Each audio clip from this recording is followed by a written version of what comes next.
आज हम कक्षा 8 की संस्कृत पाठ्य पुस्तक से सप्तमः पाठः पढ़ेंगे यानी कि पाठ 7 पढ़ेंगे। इस पाठ का नाम है गीता गंगोत्कम यानी कि गीता रूपी गंगा।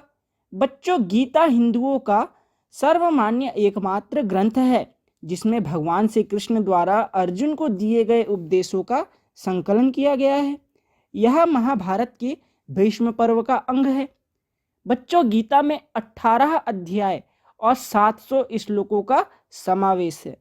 और गंगा गंगा तो आप सभी जानते ही हैं, जो कि हमारे भारत देश में बहने वाली एक पावन यानी कि पवित्रतम नदी है। तो बच्चों, इस पाठ में आपके जो श्लोक दिए गए हैं वे स्वयं भगवान श्री कृष्ण के द्वारा कहे गए हैं। किसको? पार्थ को। पार्थ कौन है? अर्जुन। महाभारत के समय श्री कृष्ण जी ने अर्जुन को जो उपदेश दिए थे वही इस पाठ में लिखे गए हैं। तो इस पाठ में कुल 9 श्लोकों का समावेश किया गया है। तो चलिए इन श्लोकों को देख लेते हैं। देखिए बच्चों, पहला श्लोक है अभ्यास योग युक्तेन चेतसा नान्यगामिना परमं पुरुषम दिव्यम याति प्रार्थनानुचिंतयन्। यहाँ पे आए कठिन शब्दों के अर्थ देख लेते हैं। अभ्यास योग युक्तेन, अभ्यास योग युक्तेन, ये 3 अलग अलग शब्द हैं। इसका अर्थ होगा अभ्यास रूपी योग से युक्त, यानी कि अभ्यास के समान योग, योग से युक्त। चेतसा, चेतसा यानी कि चित्त से, चित्त से यानी कि मन से, चित्त यानी कि मन। नान्य गामिना, न धन अन्य धन गामिना, न अन्य गामिना, न यानी कि नहीं, अन्य यानी कि दूसरी जगह, दूसरी ओर, गामिना यानी कि जाने वाला। तो इसका अर्थ होगा दूसरी ओर ना जाने वाला। परमम, परमम यानी कि श्रेष्ठ, परम। पुरुषम यानी कि व्यक्ति। दिव्यम अर्थात दिव्य। याति, याति का अर्थ होता है प्राप्त होता है या फिर जाता है। पार्थ अनुचिंतयम, पार्थ अनुचिंतयम, पार्थ कौन है? पार्थ है अर्जुन, पितापुत्र। पितापुत्र कौन है भाई? अर्जुन है। अनुचिंतयम, अनुचिंतयम यानी कि लगातार चिंतन करते हुए, लगातार सोचते हुए, निरंतर सोचते हुए। तो ये थे कठिन शब्दों के अर्थ। अब इस श्लोक का भाव समझ लेते हैं, इस श्लोक का अर्थ समझ लेते हैं। तो ध्यान से सुनिए। श्री कृष्ण बोल रहे हैं पार्थ से यानी कि अर्जुन से, हे अर्जुन, परमेश्वर के अभ्यास रूपी योग से युक्त। परमेश्वर कौन है? ईश्वर, भगवान। भगवान के अभ्यास रूपी योग से युक्त दूसरी ओर ना जाने वाले चित्त से, दूसरी ओर ना जाने वाले मन से चिंतन करता हुआ व्यक्ति, चिंतन करता हुआ मनुष्य परम तथा दिव्य पुरुष को, परम तथा दिव्य पुरुष कौन है? परमेश्वर है, अर्थात परमेश्वर को प्राप्त करता है। इस श्लोक का भाव एक बार फिर से समझिए कि श्री कृष्ण किसको बोल रहे हैं? अर्जुन को बोल रहे हैं। क्या बोल रहे हैं? हे अर्जुन, अभ्यास रूपी योग से युक्त, अभ्यास रूपी योग से युक्त।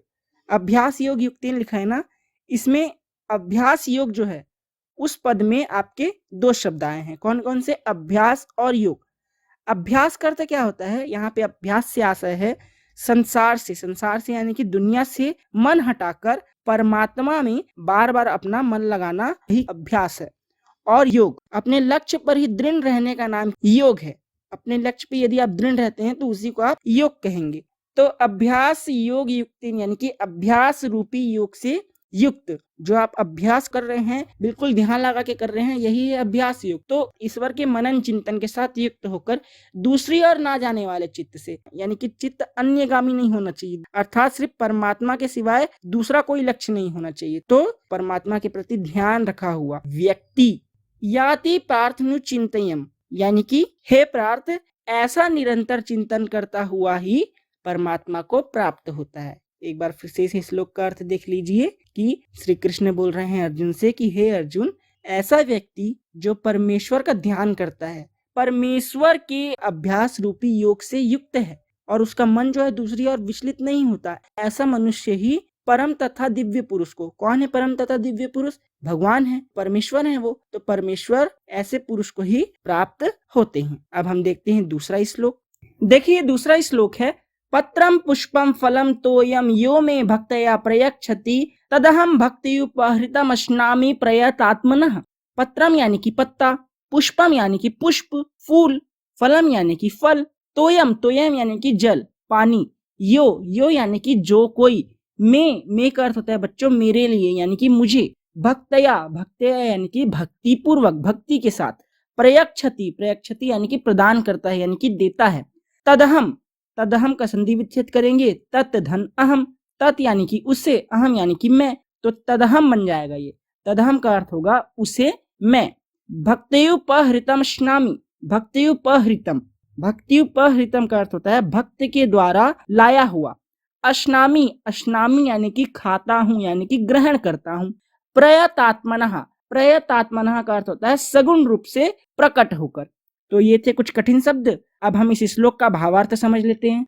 तो इस श्लोक में भगवान श्री कृष्ण कह रहे हैं अर्जुन से कि जो कोई भी भक्त मेरे लिए प्रेम के साथ पत्र, पुष्प, फल, जल आदि अर्पण करता है, देखिए क्या क्या चीज, पत्र, पुष्प, फल, जल आदि कुछ भी अर्पित करता है, किसको, भगवान श्री कृष्ण को, लेकिन प्रेम पूर्वक पूरी भक्ति के साथ भगवान श्री कृष्ण को अर्पित करता है, तो उस भक्त के द्वारा लाए हुए जो भी पत्र या पुष्प आदि रहते हैं उनको मैं प्रेम सहित खाता हूँ। कौन खाते हैं, भगवान श्री कृष्ण खाते हैं। एक बार फिर से समझिए क्या कह रहे हैं श्री कृष्ण जी। श्री कृष्ण जी कह रहे हैं कि जो कोई भी भक्त, भक्त यानी कि जो भगवान पे भक्ति रखता है, तो जो कोई भी भक्त भगवान श्री कृष्ण के लिए प्रेम पूर्वक पत्र, पुष्प, फल, जल आदि उनको अर्पित करता है प्रेम पूर्वक सच्ची निष्ठा भाव के साथ, तो उस भक्त के द्वारा जो भी लाए गए पत्र या पुष्प होते हैं उनको भगवान श्री कृष्ण सगुण रूप से प्रकट होकर, मतलब किसी ना किसी रूप में आकर खुशी के साथ ग्रहण कर लेते हैं। तो ये था दूसरे श्लोक का अर्थ। अब हम देखते हैं तीसरा श्लोक। तीसरा श्लोक है बच्चों, अहम वैश्वानरो भूत्वा प्राणिनाम देहमाश्रितः प्राणापान समायुक्तः पचाम्यन्नम चतुर्विधम। यहाँ पे आए कठिन शब्दों के अर्थ देख लेते हैं।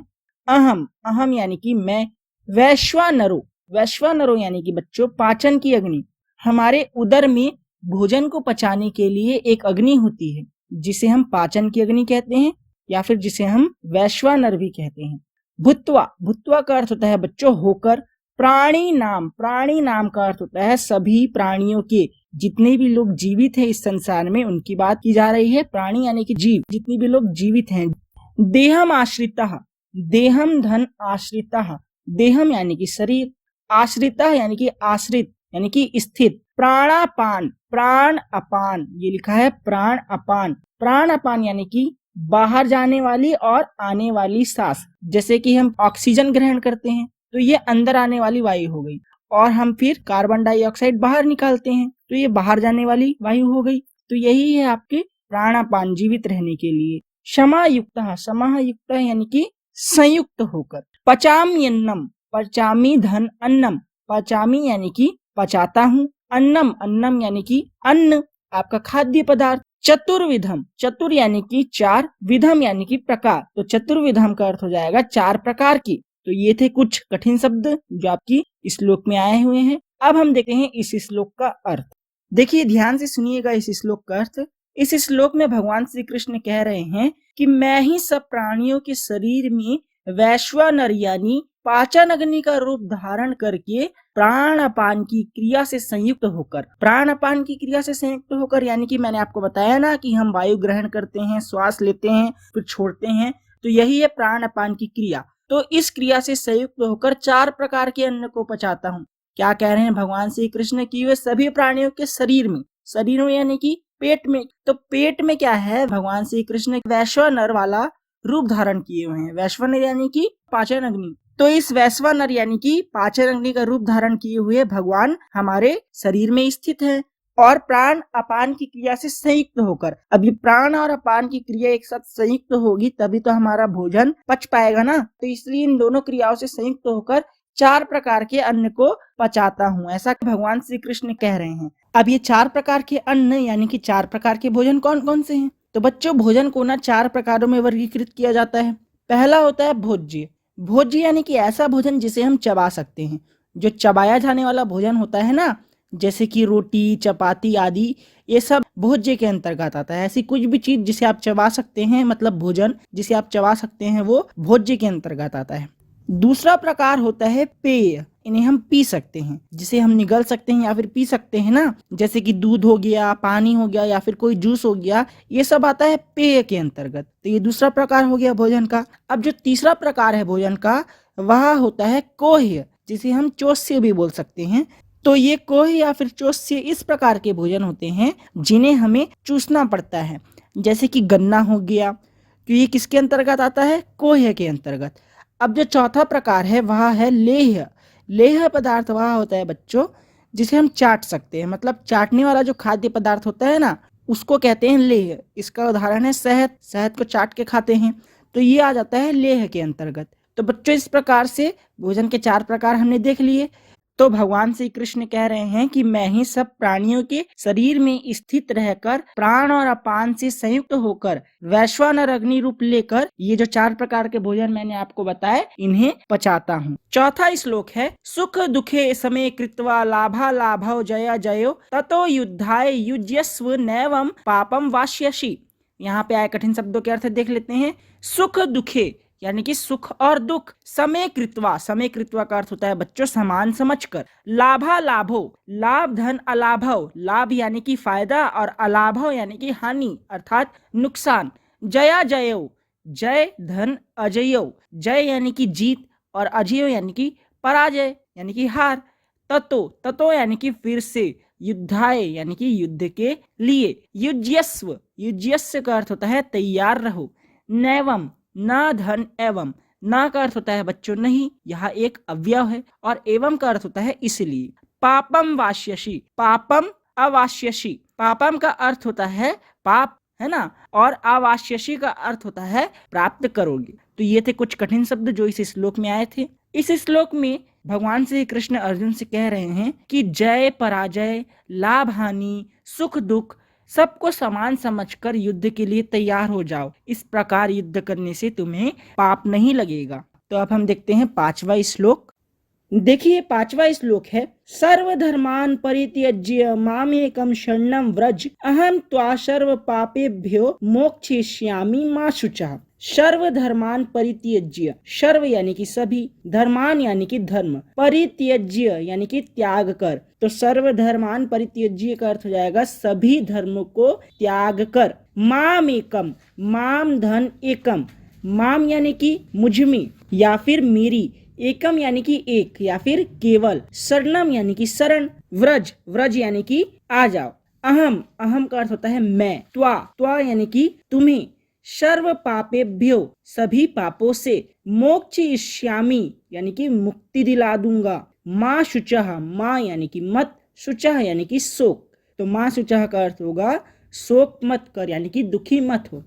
तो बच्चों इस श्लोक का अर्थ देख लेते हैं। इस श्लोक में भगवान श्री कृष्ण कह रहे हैं कि संपूर्ण धर्मों को त्याग कर तू केवल मेरी शरण में आ जा, मैं तुझे संपूर्ण पापों से मुक्त कर दूंगा, तू शोक मत कर। भगवान श्री कृष्ण जी कह रहे हैं कि जितने भी धर्म हैं इस संसार में, जितने भी धर्म हैं उन सभी को त्याग दो, उन सब को त्याग कर केवल और केवल मेरी शरण में आ जाओ, क्योंकि सबसे बड़ा तो वही है ईश्वर, तो उनकी शरण में चले जाओ। तो उनकी शरण में यदि चले जाते हैं तो वे हमें संपूर्ण पापों से मुक्त कर देंगे और हमें दुखी नहीं होना चाहिए।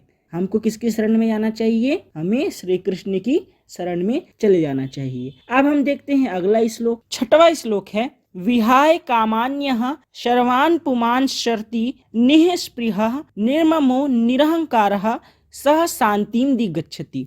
यहाँ पे आए कठिन शब्दों के अर्थ देख लेते हैं। विहाय, विहाय का अर्थ होता है त्याग कर, कामान्यः, कामान्यः का अर्थ होता है इच्छाओं को, सर्वान् पुमान् शर्ति, सर्वान् पुमान् चरति, सर्वान् यानी कि समस्त, पुमान् यानी कि पुरुष, चरति यानी कि रहता है, निःस्पृहा, निःस्पृहा का अर्थ होता है कामना रहित, निर्ममो, निर्ममो का अर्थ होता है निर्मम यानी कि ममता रहित, निरहंकारः, निरहंकार का अर्थ होता है अहंकार रहित, अहंकार यानी कि घमंड, तो जिसमें घमंड ना हो उसे बोलते हैं हम निरहंकार। स यानी कि वह, शांतिम दिगच्छति, शांतिम धन अधिगच्छति, शांतिम यानी कि शांति और अधिगच्छति यानी कि प्राप्त होता है। तो ये थे कुछ कठिन शब्द जो इस श्लोक में आए थे। तो चलिए अब इस श्लोक का अर्थ समझते हैं। इस श्लोक में भगवान श्री कृष्ण कह रहे हैं कि जो पुरुष संपूर्ण कामनाओं को त्याग कर ममता रहित, अहंकार रहित और स्पृहा रहित होकर विचरण करता है, मतलब रहता है, वह शांति प्राप्त करता है। देखिए अगला श्लोक है, कुल क्षय प्रशयन्ति कुल धर्मः सनातनः धर्मे नष्टे कुलम कृत्स्नम धर्मो अभिभवत्युत। यहाँ पे आए कठिन शब्दों के अर्थ देख लेते हैं। कुल क्षय, कुल क्षय का अर्थ होता है कुल की हानि से, अर्थात कुल के नष्ट होने पर। प्रणशयंती, प्रणशयंती का अर्थ होता है नष्ट हो जाते हैं। कुल धर्मः अर्थात कुल धर्म। सनातनः यानी कि सनातन, सनातन यानी कि बच्चों सदियों से चला आ रहा। धर्मे, धर्म। नष्टे यानी कि नष्ट होने से, तो धर्मे नष्टे का अर्थ होगा धर्म के नष्ट होने से। कुलम अर्थात कुल। कृत्स्नम धर्मो अभिभवति उत, कृत्स्नम अधर्मो अभिभवति उत। कृत्स्नम का अर्थ होता है संपूर्ण, अधर्मो यानी कि अधर्म यानी कि पाप, अभिभवति, अभिभवति का अर्थ होता है फैल जाता है, और उत का अर्थ होता है बहुत। तो अब इस श्लोक का अर्थ समझते हैं। इस श्लोक का भाव यह होगा कि कुल के नाश से यानी कि कुल के नष्ट हो जाने से सनातन कुल धर्म नष्ट हो जाते हैं। सनातन कुल धर्म नष्ट हो जाते हैं मतलब कि सनातन कुल धर्म किन धर्मों को कहते हैं भाई, और कुल के नाश से उन धर्मों का नाश कैसे होता है। तो देखिए, अपने अपने कुल में ना एक परंपरा चली आती है ना, अपने अपने कुल में परंपरा से चली आती हुई जो शुभ और श्रेष्ठ मर्यादाएं होती हैं, जो नियम होते हैं, जिनसे सदाचार यानी कि अच्छे आचरण सुरक्षित रहते हैं, वो क्या करते हैं कि आने वाले जो स्त्री या पुरुष हैं कुल में, उनमें अधर्म का प्रवेश करने नहीं देते। तो वो जो शुभ और श्रेष्ठ कुल मर्यादाएं होती हैं उनको हम क्या कहते हैं, सनातन कुल धर्म कहते हैं। कुल के नाश से जब इन कुल धर्मों को जानने वाले और उनको बनाए रखने वाले जो बड़े और बूढ़े लोग रहते हैं उनका अभाव हो जाता है, तो जो आने वाली पीढ़ी रहती है उनमें एक धर्म जो रहते हैं ना वो नहीं रहते हैं। अब उनको कौन बताएगा आने वाली पीढ़ी को कि ऐसा करते हैं, ऐसा होता है, ये हमारे धर्म में है। तो इसलिए कहा गया है कि कुल के नाश से सनातन कुल धर्म नष्ट हो जाते हैं, लेकिन धर्म के नष्ट होने पर संपूर्ण कुल में पाप भी बहुत फैल जाता है। अब जैसे जैसे कुल धर्म नष्ट होते जा रहा है तो धर्म के नष्ट होने पे क्या हुआ, संपूर्ण कुल में तो पाप बढ़ते चला जाएगा। क्यों? क्योंकि उनको तो किसी ने बताया नहीं है धर्म के बारे में, वो भूलते चले जा रहे हैं। तो ऐसे में क्या होगा, पाप बढ़ते जाएगा, बहुत फैलते जाएगा। तो सीधा साधा इस श्लोक का अर्थ यह है कि कुल के नाश से सनातन कुल धर्म नष्ट हो जाते हैं, और धर्म के नष्ट होने पे जो कुल रहता है वहां पे पाप बढ़ने लगता है। 8वां श्लोक है, न ही ज्ञानेन सदृशम पवित्रमिह विद्यते तत्स्वम योग संसिद्ध कालेन आत्मनि विन्दति। यहाँ पे आए कठिन शब्दों के अर्थ देख लेते हैं। न यानी कि नहीं, ज्ञानेन सदृशम यानी कि ज्ञान के समान, पवित्रमिह इसका संधि विच्छेद करेंगे, पवित्रम धन इह, पवित्रम यानी कि पवित्र, शुद्ध, पावन, और इह का अर्थ होता है बच्चों संसार, विद्यते यानी कि विद्यमान है, तत्स्वम, तत्स्वम का अर्थ होता है उसे अपने आप ही, तत् यानी कि उसे, स्वम यानी कि अपने आप ही, योग संसिद्ध, योग संसिद्ध यानी कि योग के द्वारा सिद्ध किया हुआ। कौन से योग के द्वारा? कर्म योग के द्वारा सिद्ध किया हुआ। कालेन आत्मनि, कालीन धन आत्मनि, कालीन यानी कि समय से, आत्मनि यानी कि अपने आप ही, आत्मा में, विन्दति, विन्दति का अर्थ होता है पा लेता है। तो इस श्लोक का अर्थ देख लेते हैं। इस श्लोक का भावार्थ यह होगा कि इस संसार में ज्ञान के समान पवित्र कुछ भी नहीं है। मतलब ये जो दुनिया है जहाँ पे हम लोग रह रहे हैं, इस संपूर्ण संसार में ज्ञान के समान कुछ भी चीज पवित्र नहीं है। सबसे ज्यादा पवित्र क्या है? ज्ञान है। ज्ञान के समान पवित्र कुछ दूसरा नहीं है। उस ज्ञान को ना समय से कर्म योग के द्वारा मनुष्य अपने आप ही आत्मा में पा लेता है। क्या कहा जा रहा है यहाँ पे कि उस ज्ञान को समय से कर्म योग के द्वारा मनुष्य अपने आप ही आत्मा में पा लेता है। मतलब कि बच्चों, जब मनुष्य कर्म योग करता है, कर्म योग करता है मतलब कि कुछ भी काम करता है ना, कुछ भी काम करता है तो कुछ समय बाद उस काम से ना उसको सिद्धि मिल जाती है। सिद्धि मिल जाती है यानी कि ज्ञान मिल जाता है, और उस ज्ञान को वो अपने आप ही आत्मा में पा लेता है। मतलब कि देखो, किसने सोचा था कि आप अभी ऑनलाइन क्लास पढ़ पाएंगे? किसी ने सोचा था क्या? लेकिन किसी मनुष्य ने सोचा है ना, और उस पर काम किया, अपने कर्म योग किया। कर्म योग किया तो किसका निर्माण हुआ? मोबाइल फोन का निर्माण हुआ। मोबाइल फोन का निर्माण हुआ, उसी में फिर उसी की तरह किसी व्यक्ति ने सोचा यूट्यूब बनाया जाए। यूट्यूब बनाने के लिए पहले उसको ज्ञान मिल गया कि यूट्यूब बनाएंगे करके। उसके लिए उसने क्या किया? कर्म योग किया। मतलब उस काम के लिए, उस काम को सिद्ध करने के लिए क्या किया? उसने मेहनत करी, तब जाके यूट्यूब बना होगा। उसी प्रकार से हमने सोचा था कि हम ट्रेन से इधर से उधर जा पाएंगे, लेकिन कुछ लोगों ने पहले सोचा होगा अपने मन में कि ट्रेन बनाएंगे, ट्रेन से हम एक जगह से दूसरी जगह जा सकेंगे करके, गाड़ी बनाएंगे, एरोप्लेन बनाएंगे, ऐसा पहले मन में सोचे होंगे ना। पहले उनके खुद के पास विचार आया होगा, फिर उस विचार को सभी के सामने भौतिक रूप से लाने के लिए उन्होंने क्या किया होगा, योग किया होगा, यानी कि मेहनत की होगी, उसमें काम करना चालू किया होगा, तब जाके वो चीज़ बनी होगी। तो इसलिए यहाँ पे कहा जा रहा है कि इस संसार में ज्ञान के समान पवित्र कुछ भी नहीं है, मतलब ज्ञान से बड़ा कुछ भी नहीं है। और उस ज्ञान को ना समय से, मतलब निश्चित समय में कर्म योग के द्वारा मनुष्य जो है ना अपने आप ही आत्मा में पा लेता है। अब हम देखते हैं अंतिम श्लोक। देखिए अगला श्लोक है, ईश्वरः सर्वभूतानां हृददेशेऽर्जुन तिष्ठति भ्रामयन् सर्वभूतानि यंत्रारूढ़ानि मायया। यहाँ पे आए कठिन शब्दों के अर्थ देख लेते हैं। ईश्वरः, ईश्वर, भगवान, सर्वभूतानाम अर्थात सभी प्राणियों के, हृददेशेऽर्जुन, हृददेशे और अर्जुन, हृददेशे यानी कि हृदय प्रदेश में, मतलब कि हृदय में, अर्जुन, अर्जुन से कह रहे हैं अर्जुन, तिष्ठति, तिष्ठति यानी कि स्थित है, भ्रामयन् सर्वभूतानि, भ्रामयन् सर्वभूतानि, भ्रामयन् का अर्थ होता है भ्रमण कराता हुआ, यानी कि घुमाता हुआ, सर्वभूतानि, सर्वभूतानि का अर्थ होता है सभी प्राणियों के, यंत्रारूढ़ानि अर्थात यंत्र में चढ़े हुए, मायया, माया यानी कि माया। तो अब इस श्लोक का अर्थ समझ लेते हैं। इस श्लोक में भगवान श्री कृष्ण अर्जुन से कह रहे हैं कि हे अर्जुन, शरीर रूपी यंत्र में चढ़े हुए संपूर्ण प्राणियों को अंतर्यामी परमेश्वर अपनी माया से उसके कर्मों के अनुसार भ्रमण कराता हुआ सब प्राणियों के हृदय में स्थित है। मतलब कि बच्चों, भगवान श्री कृष्ण यह कहना चाह रहे हैं अर्जुन से कि हे अर्जुन, मैं सभी प्राणियों के हृदय में स्थित हूँ। जितने भी प्राणी इस संसार में हैं, जिनके पास शरीर रूपी यंत्र हैं, मतलब कि जो आत्मा है वो एक शरीर रूपी यंत्र पे ही तो चढ़ी हुई है ना भाई। हमारी आत्मा, हमारी आत्मा के लिए शरीर क्या है, एक यंत्र है जिसको वो चला रही है। तो इसलिए कह रहे हैं कि शरीर रूपी यंत्र में चढ़े हुए संपूर्ण प्राणियों को अंतर्यामी परमेश्वर यानी कि ईश्वर जो है वह अपनी माया से, अब उनके पास तो शक्ति है, तो उनकी माया से जो व्यक्ति कर्म किए रहते हैं उनके कर्मों के अनुसार ये देखते हैं कि किसने अच्छा कर्म किया है और किसने बुरे कर्म किए हैं, किसने कैसा कर्म किया है, उस कर्म के अनुसार उनको भ्रमण कराते हैं। भ्रमण कराते हैं मतलब कोई यदि अच्छा कर्म आज करेगा तो उसको कल अच्छे दिन देखने को मिलेंगे, लेकिन यदि कोई व्यक्ति आज बुरा कर्म कर रहा है तो उसके साथ कल को वैसा ही बुरा होगा। तो यही होता है भ्रमण कराना, कि आप जैसा करोगे वैसा पाओगे। आज आप किसी के साथ बुरा कर रहे हो, किसी को बुरा दिन दिखा रहे हो, तो कल आप बुरा दिन देखोगे।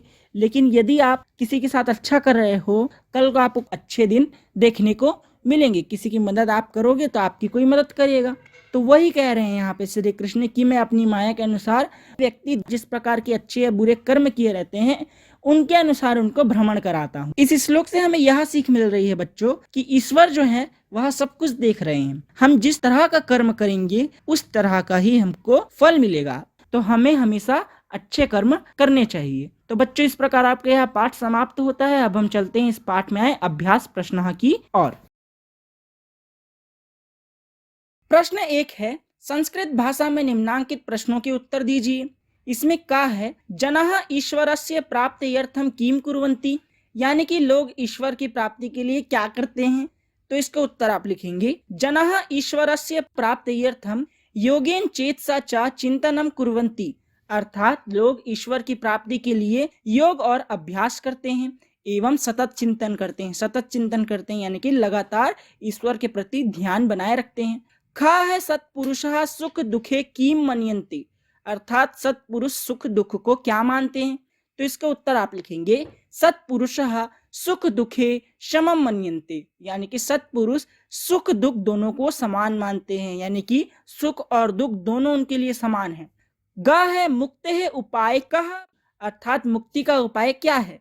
तो इसका उत्तर आप लिखेंगे, सर्वधर्मान परित्यज्य ईश्वरस्य शरणे गमनेव मुक्तेः उपायम, यानी कि ईश्वर की शरण में जाना ही मुक्ति का उपाय है। सभी धर्मों को त्याग के केवल ईश्वर की शरण में चले जाना ही क्या है, मुक्ति का उपाय है। घ है कः पुरुषः शांतिम दिगच्छति, अर्थात कौन सा पुरुष शांति प्राप्त करता है। तो इसका उत्तर आप लिखेंगे, यह पुरुषः सकल कर्माणि परित्यज्य अहंकार रहितः भवति सह शांतिमधिगच्छति।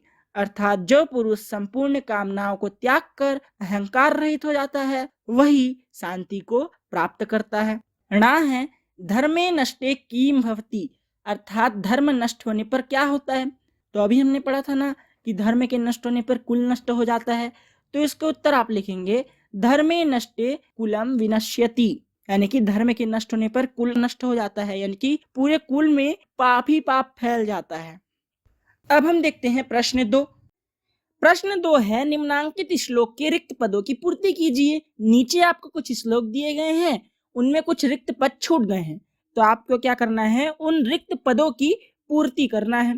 तो चलिए देख लेते हैं इसे। पहला है पत्रम पुष्पम फलम तोयम, फिर खाली स्थान तदहम खाली स्थान प्रयतात्मनः। तो यहाँ पे पहला जो खाली स्थान है वहां पे आप लिखेंगे यो में भक्तया प्रयच्छति। तो ये क्या हो जाएगा, ऊपर वाली पंक्ति पत्रम पुष्पम फलम तोयम यो में भक्तया प्रयच्छति। अब दूसरी पंक्ति देखते हैं तदहम खाली स्थान प्रयतात्मनः, खाली स्थान में आप लिखेंगे भक्तयुपहृतम अश्नामि।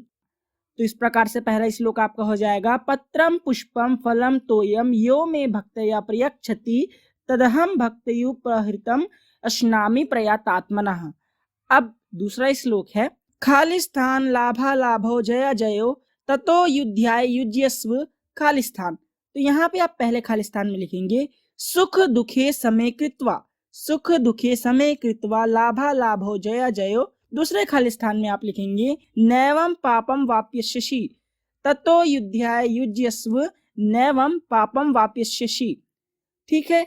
अब आपका तीसरा श्लोक है कुल क्षय प्रश्यन्ति खाली स्थान फिर खाली स्थान कृत इष्णम धर्मो भी भवतीत। तो यहाँ पे आप पहले खाली स्थान में लिखेंगे कुल धर्मः सनातनः और दूसरे खाली स्थान में लिखेंगे धर्मे नष्टे कुलम। अब आपका चौथा श्लोक है ईश्वरः सर्वभूतानां खाली स्थान फिर खाली स्थान यंत्रारूढ़ानि मायया।